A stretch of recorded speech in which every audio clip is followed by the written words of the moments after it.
Guys आप सभी को हमारी तरफ से प्यार भरा नमस्ते। और आप लोग कैसे हैं? आशा करते हैं अच्छे ही होंगे, अपनी अपनी ज़िंदगी में स्वस्थ और मस्त होंगे।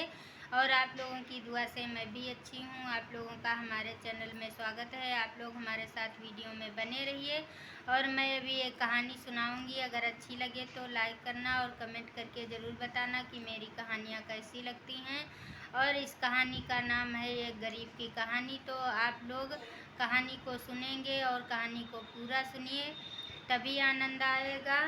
तो कमेंट करके भी बताना कि मेरी कहानियाँ कैसी लगती हैं। एक गांव में एक गरीब औरत अपनी 3 बच्चियों के साथ रहती थी और उसका पति किशोर बहुत ही शराबी था। वह बहुत शराब पीता था, तो और उसके खाने पीने की कोई व्यवस्था नहीं थी। उसकी छोटी छोटी बच्चियां भूखे रहती थी।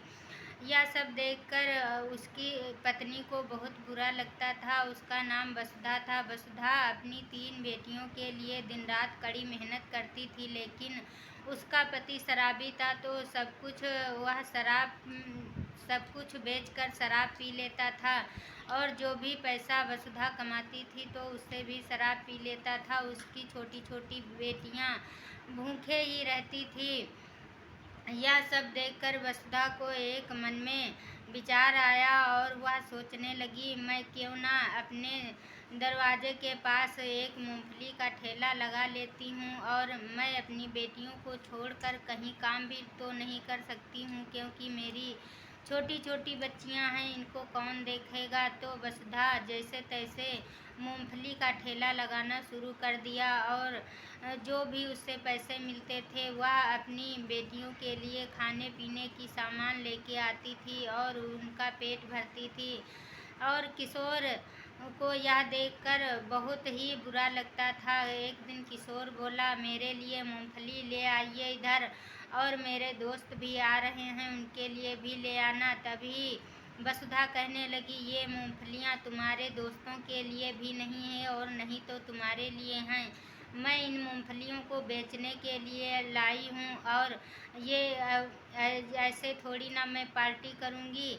यह सुनते ही किशोर को बड़ी गुस्सा आ गई और वह दारू के नशे में था और तुरंत वसुधा के बाल पकड़कर अंदर ले आया और उसको जोर जोर से डंडे से मारने लगा। तभी उसकी बड़ी बेटी छाया ने बचाने की कोशिश की और छाया को भी इधर उधर ढकेल दिया। तो छाया के सर में बहुत ज़्यादा चोट लग गई थी और उसके सर से खून बहने लगा। वसुधा को भी इतना मारा कि वो उठने लायक नहीं थी, लेकिन वसुधा ने जब छाया के सर में चोट देखा तो जैसे तैसे उठकर खड़ी हुई। और उसकी छोटी 2 बेटियां वो चिल्ला चिल्ला कर रो रही थी और वो मार पीट कर वो चला गया था। तभी वसुधा कहने लगी, छाया के सर में बहुत चोट लगी है और इसको हॉस्पिटल ले चलो। तो किशोर बोला, इन मनहूसियाओं को मर जाने दो, क्यों ले जाओगी हॉस्पिटल, और वैसे भी इनसे हम बहुत दुखी हैं। यह कहकर वह कहीं चला गया अपने दोस्तों के साथ में। और वसुधा इधर छाया को लेके हॉस्पिटल गई। हॉस्पिटल में छाया की इलाज हुई और वहाँ एक मैडम थी, उनका नाम कामिनी था। उन्होंने छाया की अच्छे से इलाज किया और उसने दवाइयों को एक पर्चे पर लिख दिया और कहने लगी कि मैडम जी, आप इन दवाइयों को ले लो और इनको 10 दिन तक हॉस्पिटल लाना पड़ेगा। इनकी पट्टी चेंज करनी पड़ेगी, सर में बहुत काफ़ी चोट है। जैसे ही वसुधा के हाथ में दवाइयों का पर्चा आया, पर्चे को देखकर वसुधा रोने लगी। तभी कामिनी ने देखा तो पूछने लगी, तुम रो क्यों रही हो, क्या हुआ, कोई परेशानी है? तभी वसुधा ने कहा, मैडम जी, मेरे वहाँ तो 1 रुपया भी नहीं है, मैं बहुत गरीब हूँ और इन दवाइयों को मैं कैसे खरीद पाऊँगी। तो कामिनी ने कहा, कोई बात नहीं है, मैं अभी तुमको अंदर से सारी दवाइयाँ देती हूँ और इनकी पट्टी बदलवाने के लिए हॉस्पिटल ले आना। तो वसुधा कहने लगी, मैं कैसे आ पाऊँगी, मेरे घर में एक भी पैसा नहीं है और मेरे पति बहुत शराब पीते हैं। जो भी पैसा मैं घर में रखती हूँ वो शराब पी जाते हैं। तभी कामिनी कहने लगी, लेकिन तुम कैसे अपने घर का खर्चा चलाती हो? तो वसुधा कहने लगी, मैं एक मूँगफली का ठेला अपने घर के पास में लगाती हूँ, उसी से जो पैसे आते हैं मैं अपनी 3 बेटियों का पेट भरती हूँ और 2 बेटियाँ मेरी घर में छोटी-छोटी हैं। यह सुनते ही कामिनी बहुत दुखी हुई और कहने लगी, तो तुम यहाँ हॉस्पिटल में क्यों नहीं काम कर लेती हो? वैसे भी मेरे हॉस्पिटल में एक औरत की ज़रूरत है साफ़ सफाई करने के लिए। वसुधा ने कहा, मैडम ठीक है, मैं तुम्हारे यहाँ काम कर लेती हूँ, और वैसे भी आज मूँगफली का ठेला मेरे पति ने पलट दिया है और कुछ भी बेचने के लिए नहीं बची हैं मूँगफली। तो यह सुनते ही कामिनी कहने लगी, ठीक है, तुम यहीं पे काम करना और अपनी बेटियों को पढ़ाना लिखाना। तुम्हारी बेटियां एक ना एक दिन अच्छे खासे काम करके तुमको तुम्हारा सहारा बनेंगी। तो वसुधा ने कहा, ठीक है, मैं कल से तुम्हारे यहाँ आ जाऊंगी काम करने के लिए। और जब वसुधा छाया को लेके घर गई तो उसका पति फिर अकड़ कर बोला और कहने लगा, कहाँ थी तुम? तो वसुधा कहने लगी, छाया के सर में चोट लगी थी इसलिए हॉस्पिटल ले गई थी। तो कहने लगा, इन मनहूसियाओं को मर जाने दो, क्यों इनकी दवा कराती हो?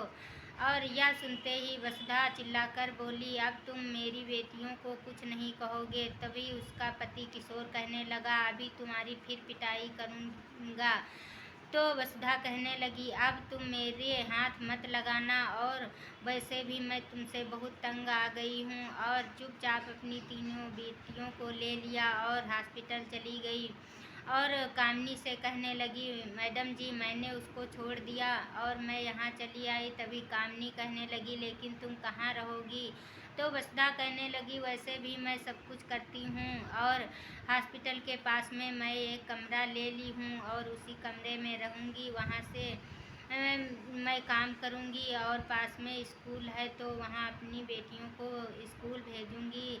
यह सुनते ही कामिनी बहुत खुश हुई और कहने लगी, मैं तुम्हारी सारी मदद करूँगी और अपनी बेटियों को पढ़ाना लिखाना। यह कहते ही कामिनी की नज़र अपनी माँ की तस्वीर पर गई तो उसकी नम भरी आँखों को देखकर वसुधा कहने लगी, क्या हुआ मैडम, तुम्हारी आँख में कुछ गिर गया? तभी कामिनी कहने लगी, नहीं नहीं, मुझे रोना आ गया अपनी माँ को देख करके। और तो कहने लगी, ऐसा क्यों? तो कामिनी कहने लगी है, जो तुम्हारे पे बीत रहा है इसी तरह मेरी माँ के ऊपर बीता था। मैं भी 3 बहनें हैं और मेरी माँ ने मुझे पढ़ाया लिखाया और सभी लोग अच्छे पद पे एक ना एक नौकरी करती हूँ। और अपनी तीनों बहनों की तस्वीर दिखाई और कहने लगी, तुम अपनी बेटियों को पढ़ाना लिखाना और एक ना एक दिन ये तुम्हारा सहारा बनेगी। यह कहते ही वसुधा और कामिनी ने दोनों हाथ मिलाए और बहुत खुशी खुशी अपनी बेटियों को स्कूल भेजने लगी और वह उसी हॉस्पिटल में काम करने लगी। और तो कहा जाता है, लड़कियों को पढ़ाओ लिखाओ तो कभी न कभी ये अच्छे पद पे जाएंगी। और वसुधा और कामिनी दोनों मिलकर उन लड़कियों को पढ़ाना शुरू कर दिया। तो आज की कहानी मेरी कैसी लगी आप लोग कमेंट करके ज़रूर बताइएगा। तब तक के लिए बाय बाय।